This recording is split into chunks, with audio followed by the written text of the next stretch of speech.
Voilà, merci, Monsieur le Président.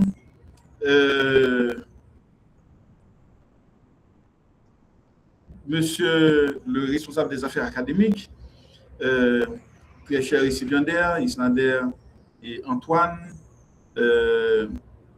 Monsieur l'encadreur, chers amis, bonjour et bonsoir, dépendant de l'heure et à laquelle vous nous recevez.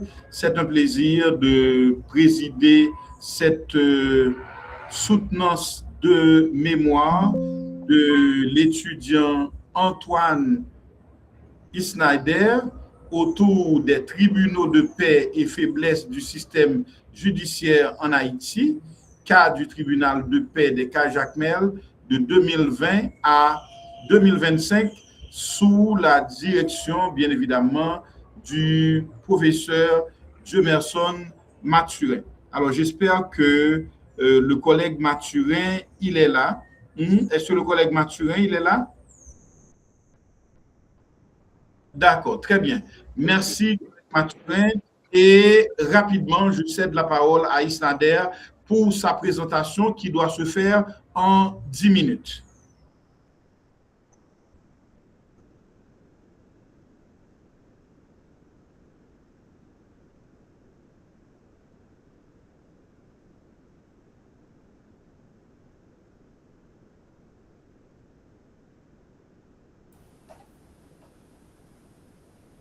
Merci de m'avoir accordé la parole. Vous m'entendez?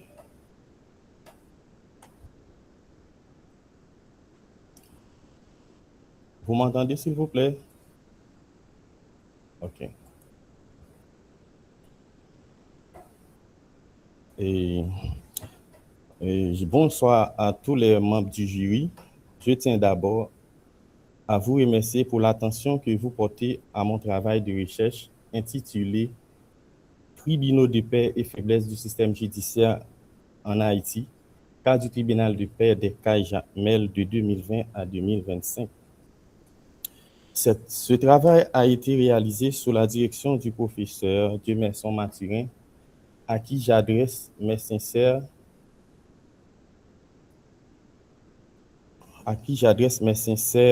remerciements pour son encadrement, sa disponibilité et ses précieux conseils tout au long de cette recherche. Je remercie également l'ensemble du corps professoral de l'Institut universitaire des sciences, ainsi que toutes les personnes qui ont contribué de près ou de loin à la réalisation de ce travail. Permettez-moi à présent de vous présenter l'ensemble de ce travail qui est réparti comme suit. L'introduction, l'intérêt de l'étude, la problématique, la méthodologie, les résultats et interprétations, la conclusion. Dans le système judiciaire en Haïti, le système judiciaire en Haïti fait face à de nombreuses difficultés qui affectent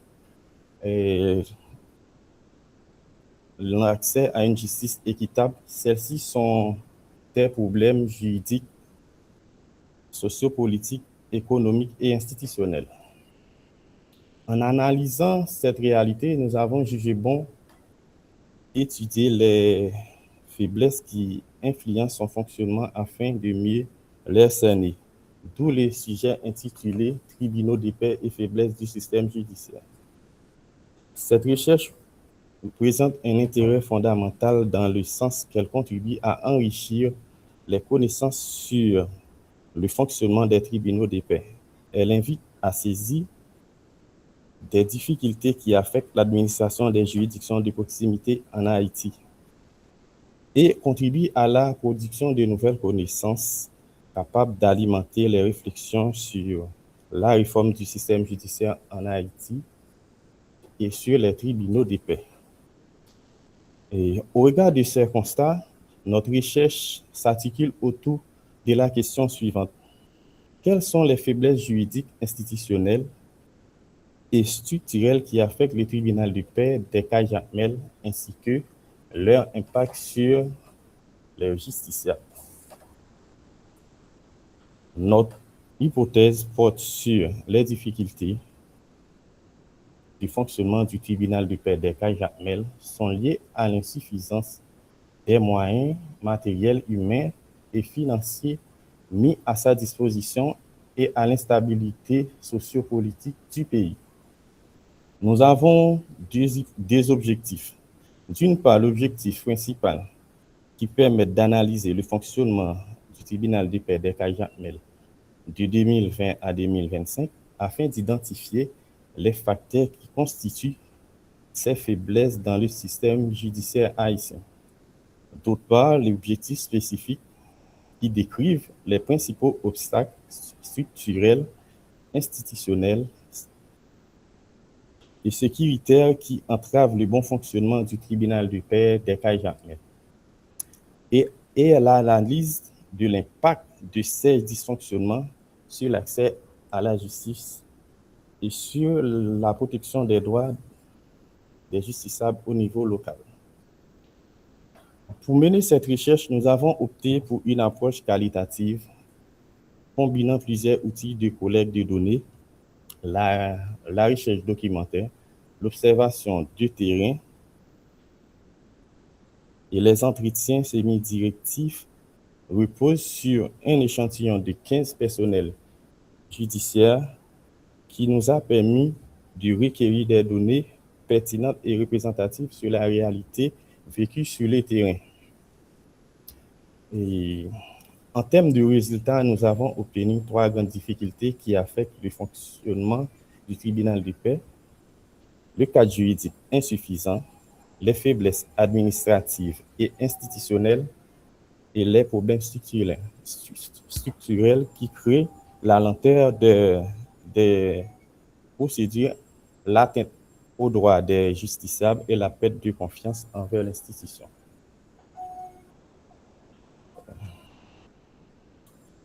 Nos recommandations proposent le renforcement de l'indépendance institutionnelle, la responsabilisation des juges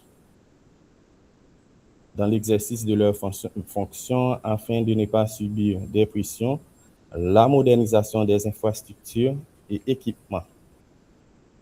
Comme toute recherche, ce travail comporte certaines limites qu'il convient de souligner avec honnêteté.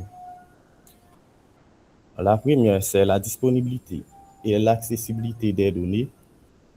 La seconde, c'est les difficultés liées à l'archivage des dossiers, l'absence de statistiques judiciaires, taille restreinte de l'échantillonnage interrogé.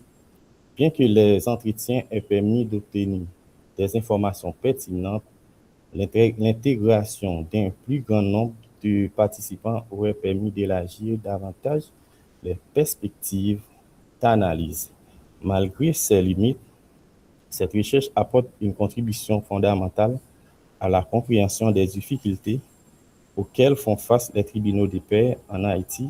Elle met en évidence la nécessité de renforcer le cadre juridique, d'améliorer les infrastructures et de développer les capacités des acteurs judiciaires et améliorer l'efficacité du tribunal de paix des Cayes-Jacmel, à renforcer la confiance des citoyens envers la justice.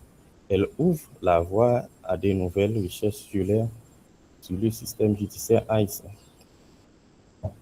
En définitive, les difficultés rencontrées par le tribunal de paix des Cayes-Jacmel reflètent à une échelle locale les faiblesses administratives du système judiciaire. Des réformes juridiques, institutionnelles et matérielles sont nécessaires pour garantir l'accès à une justice équitable et efficace, à la justice pour tous les citoyens.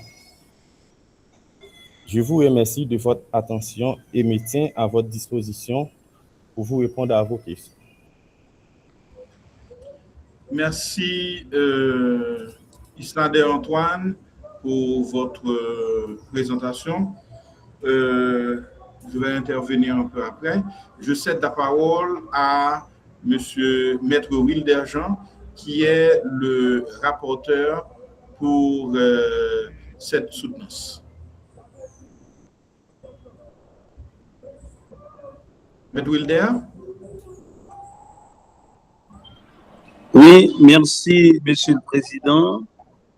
Et je tiens tout d'abord je tiens à féliciter le récipiendaire et pour avoir travaillé sur un sujet sensible.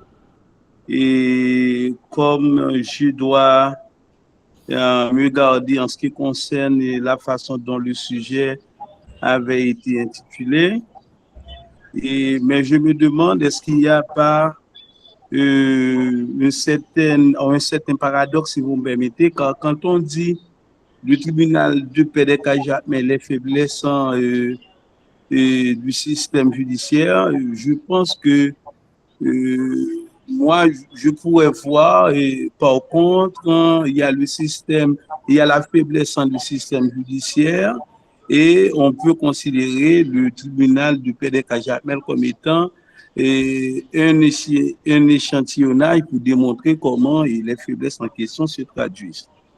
Et je ne vais pas vraiment rentrer dans les détails, mais la question que je vais justement essayer de poser immédiatement, en quoi les hypothèses qui ont été considérées dans le cadre de ce travail, en quoi ces hypothèses-là ont été affirmées ou infirmées? Ça, c'est une première question.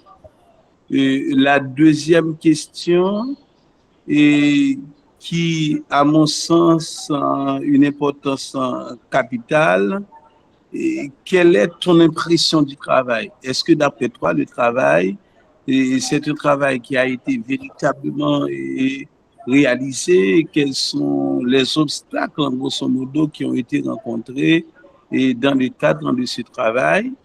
Et troisième question fondamentale, est-ce que, d'après vous, les objectifs qui ont été préalablement définis, est-ce que ces objectifs-là ont été atteints ou autrement dit, à quel niveau on peut considérer que ces objectifs-là ont été atteints lors de la réalisation de ce travail? Voilà, mes trois questions. Vous avez terminé, professeur Jean? Oui, j'ai terminé. Ok, d'accord. Merci beaucoup, Maître Wilder Jean. En attendant qu'Isnader prenne le temps de préparer ses réponses, j'invite son accompagnateur et le professeur Dumerson Mathurin à nous parler un peu de l'expérience, comment est-ce que ça a été, comment et les relations ont été avec Isnader dans le cadre de ce travail. Merci, Monsieur le Président, Monsieur le rapporteur. Alors, merci de m'avoir donné la parole. Il faut dire que l'étudiant a choisi un sujet vraiment intéressant qui parle de la faiblesse de la justice. Et il a pris le tribunal de Cajat-Mel comme prototype. Donc, c'est là où il vit, c'est un tribunal où il connaît, qu'il fréquente chaque jour. Et à regarder les situations de ce tribunal, il s'est posé cette question et il a pris ce tribunal comme prototype pour pouvoir développer ses recherches.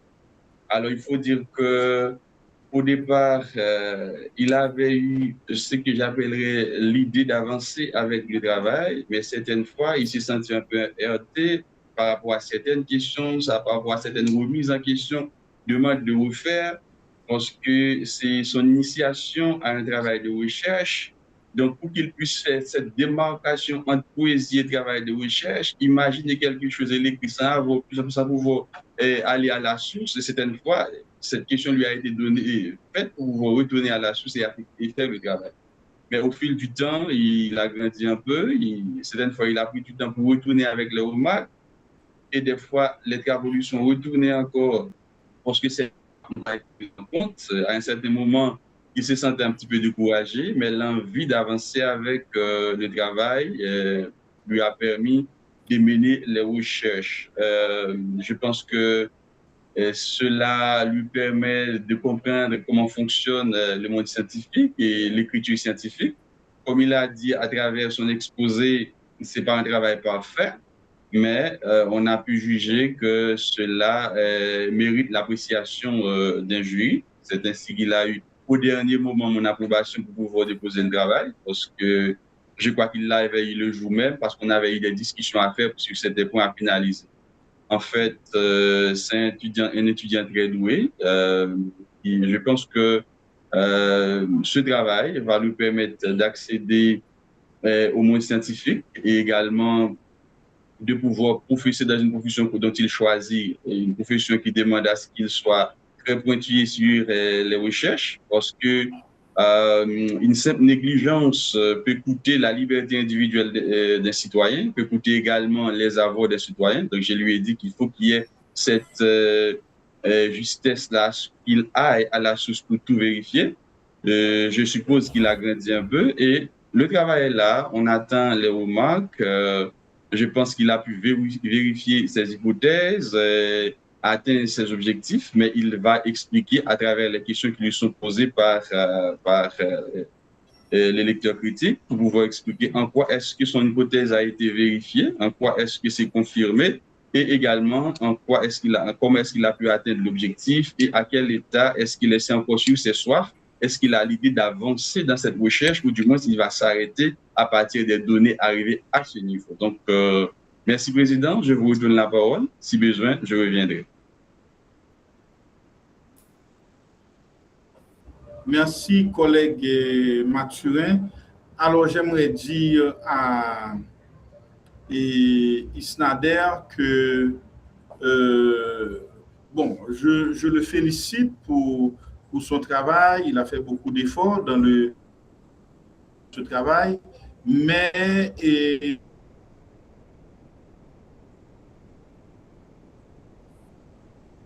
c'est un travail qui n'est pas parfait. C'est évident.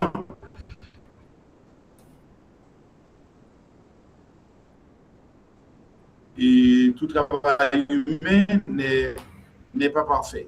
Donc, il a besoin de retoucher son travail, puisqu'il y a de et puis, je trouve qu'à chaque fois qu'il fait une citation, et il la met en italique.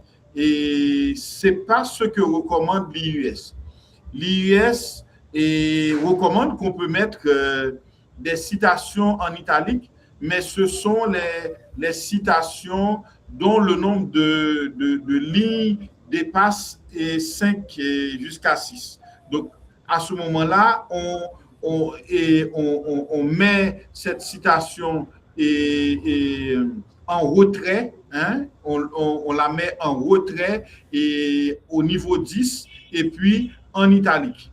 Donc, ça permet de voir que c'est une citation assez longue, etc. Mais si c'est une citation d'une phrase ou de 2 phrases, ce n'est pas nécessaire de mettre cette citation en italique. On la garde tout simplement dans le format normal du texte.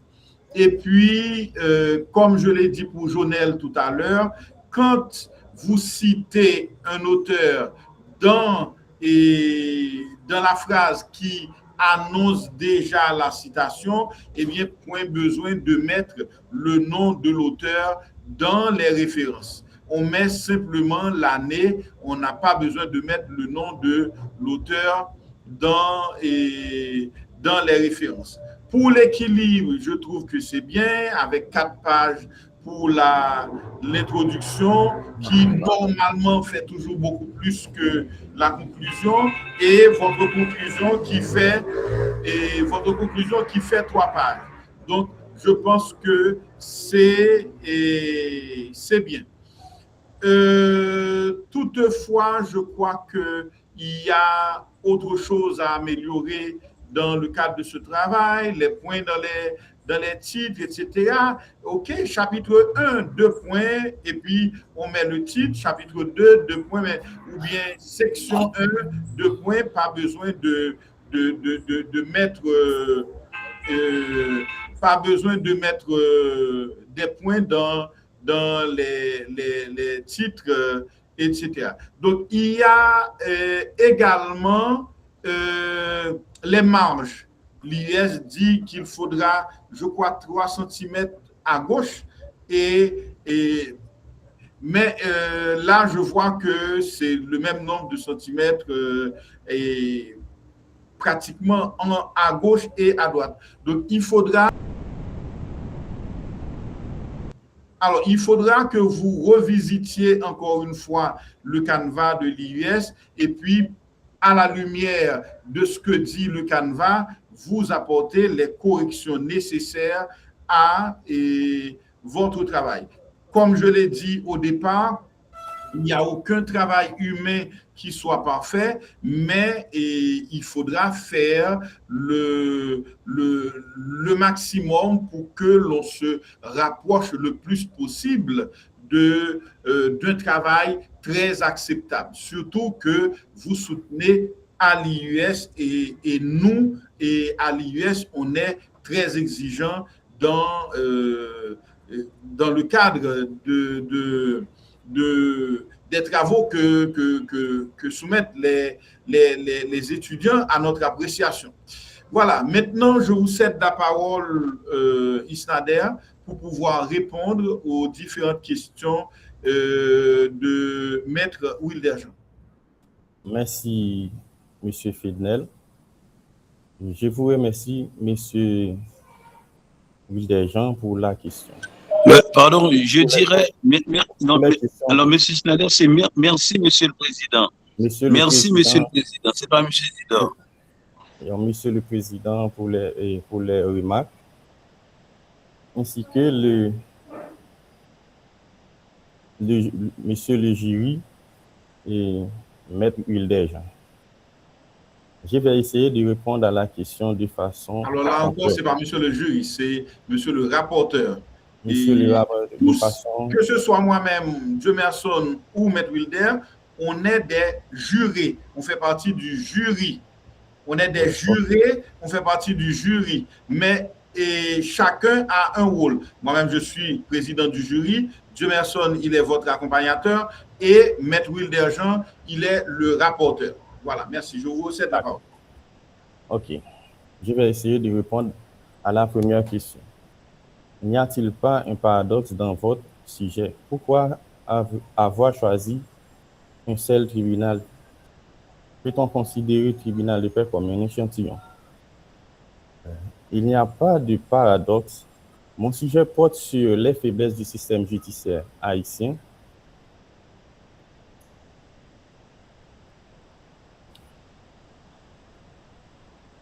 Continue, Isnader. Après, je donnerai la parole au rapporteur, M. Wilderjean. Tu continues. À travers une étude des cas, celle-ci du tribunal de paix des Cajapin. Ce tribunal n'est pas un échantillon statistique du système judiciaire haïtien, mais une entité, une entité d'analyse qui permet d'étudier un phénomène concret. Les difficultés observées à Cajapmel sont ensuite mises en relation avec le rapport du CSPJ, la RNDDH, le ministère de la Justice et le PIUD, Programme des Nations Unies et du Développement, qui montre que plusieurs de ces difficultés existent également dans d'autres tribunaux de paix du pays. Pour la seconde question, en quoi vos hypothèses ont-ils été utiles et vérifiées? Mon hypothèse soutenait que les insuffisances juridiques, institutionnelles et structurelles affectent le fonctionnement du tribunal de paix des Cajapmel et influencent négativement l'enquête. Confirme cette hypothèse et confirme négativement à la justice. Cette enquête confirme cette hypothèse. Les entretiens ont montré l'insuffisance du cadre juridique, les manques des moyens matériels, l'absence de formation régulière, la lenteur des procédures. De la lenteur des procédures Et ensuite, la perte de confiance envers l'institution. Les hypothèses ont donc servi de fil conducteur pour orienter à la collecte de l'analyse des données et elles ont été globalement vérifiées.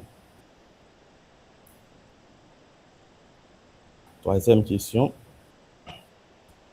Quelle est votre impression générale du travail? Est-ce qu'il a été réalisé? Quel obstacle avez-vous rencontré? Je considère que ce travail a été effectivement réalisé conformément aux objectifs. Il a permis de mieux comprendre les réalités du fonctionnement du tribunal de paix des Cas-Jacmel et les difficultés auxquelles sont confrontés les acteurs judiciaires. Toutefois,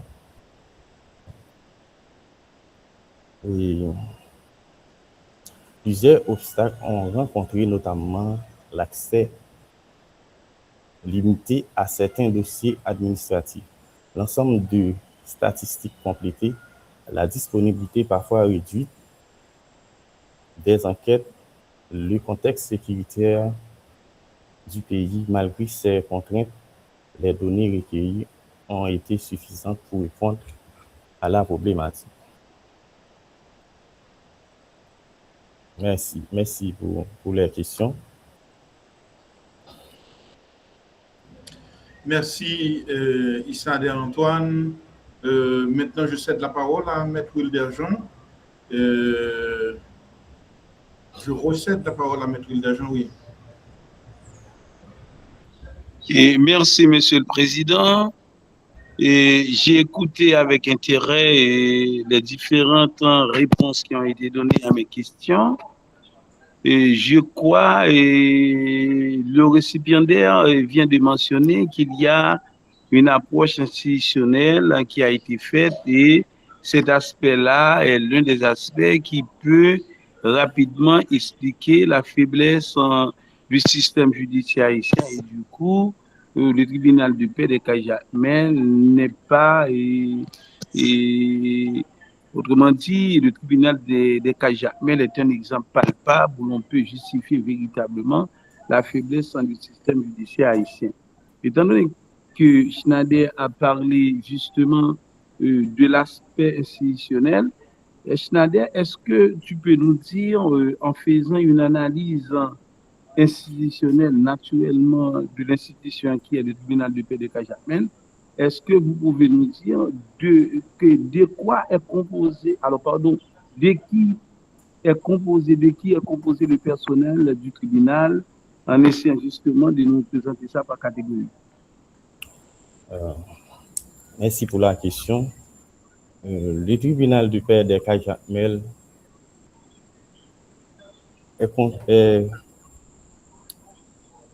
contient un juge de paix,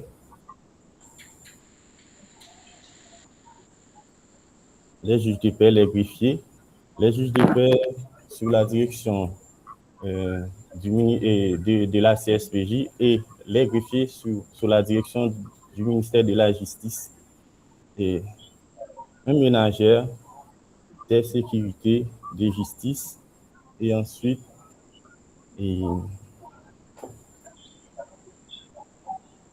un senior,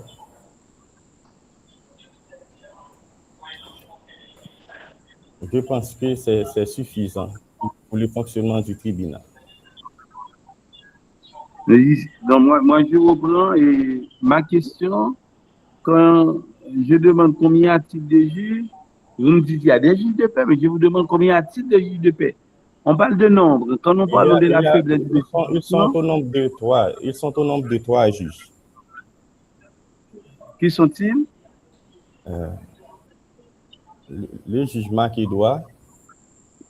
Quel est son nom?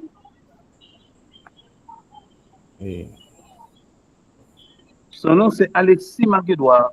C'est le magistrat Alexis Marc-Edouard. Qui encore? Oui. Le juge Gentil-Colin et le juge Amand. Non, c'est Joseph Gentil-Colin. c'est Joseph Gentil-Colin. L'autre, Oui. c'est pas juge Amand, c'est juge Jean-Élie Carny Amand. Donc, Oui, c'est ça. alors, de ces trois juges-là, un juge qui est un juge titulaire. Qui est le juge titulaire? Juge Magui. Juge Magui Le juge Larivo. Magui n'est pas venu en Haïti. Oui, Le elle juge n'est pas Magui là, n'est pas venu en Haïti. mais maintenant, c'est le juge Joseph Gentil-Colin. Je m'arrête là, Monsieur le Président, je vous repasse la parole. Merci, monsieur le rapporteur. Alors, je crois comprendre que ça nous fait 4 au lieu de 3. Et ça nous fait 4. Et le juge Magui que vous avez ajouté, donc ça fait 4. Donc, voilà. Et je crois qu'il y a de quoi retoucher ton travail, Isnader. Et je t'invite à travailler avec ton accompagnateur pour que tu puisses véritablement retoucher le travail, le rendre beaucoup plus potable et à être publié. Voilà, et je ne vais pas te garder trop longtemps puisque, à mon avis, il y a un grand problème de lumière de ton côté. Donc, Monsieur le Président, et je mets fin à cette soutenance. Je remercie encore une fois Isnader Antoine, je remercie le collègue Jemerson et Mathurin, ainsi que le collègue Wilder Jean pour leur participation et comme membre du jury à cette soutenance. Un grand merci à l'IUS et, bon, comme toujours, félicitations à l'IUS pour ce grand travail. D'ailleurs, l'IUS qui permet à Isnader de soutenir son mémoire, puisque à mon avis, Isnader n'était pas au départ avec nous à l'IUS, mais comme toujours, chaque année, on accompagne des étudiants qui n'ont pas eu la chance de soutenir leur mémoire ailleurs. Donc, l'IUS accompagne ces étudiants. Donc, encore une fois, félicitations Isnader, et je pense que la porte elle est ouverte pour bien d'autres étudiants qui n'ont pas la chance de soutenir leur mémoire ailleurs. La porte de l'IUS est bien ouverte pour eux. Merci encore une fois, Monsieur le Président. Voilà, on peut arrêter l'enregistrement. Alors, je remercie tout le monde, mes collègues, mes chers collègues, parce que le succès du modèle de l'IUS repose